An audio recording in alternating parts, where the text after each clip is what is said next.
The disappearance of Bruno Manser, the activist who walked into the jungle and never returned.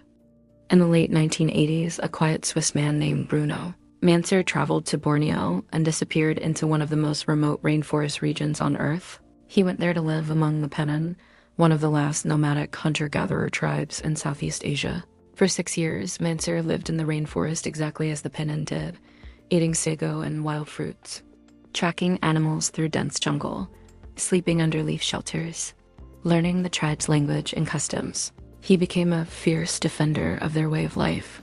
At the time, giant logging companies were destroying thousands of hectares of untouched rainforest, forcing indigenous communities out of their ancestral lands. Manser documented every illegal operation he could find: bridges built in secret, helicopters lifting stolen timber, and entire tribal territories being erased. His reports embarrassed major corporations and powerful political figures. In 1990, the Malaysian government declared him a threat to national security and issued an arrest warrant. Manser went into hiding but refused to leave Borneo, saying, "If the forest dies, the Penan die. And if I leave, their voice disappears." By 2000, after a decade of activism, he returned to Borneo one last time, determined to gather evidence that would expose ongoing illegal logging in Sarawak. On May 8, 2000, he walked alone into the rainforest near the Kelabit Highlands. He was never seen again.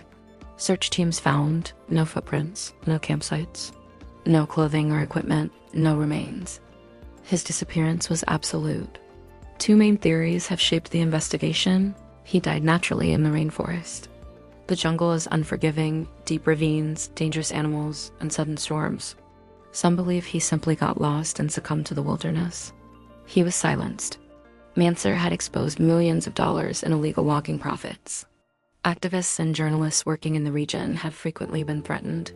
Some believe his disappearance was not an accident, that someone made sure he never returned with the evidence he intended to reveal. In 2010, a witness came forward claiming Manser had been shot and his body disposed of in the forest. But no remains were ever found to confirm it. Today, the rainforest where he vanished is still heavily logged. The Penan still fight for their land. And Bruno Manser has become a symbol, a man who defended a disappearing world until he disappeared himself. His last words to friends before leaving were simple: "If anything happens to me, tell the world why I was here."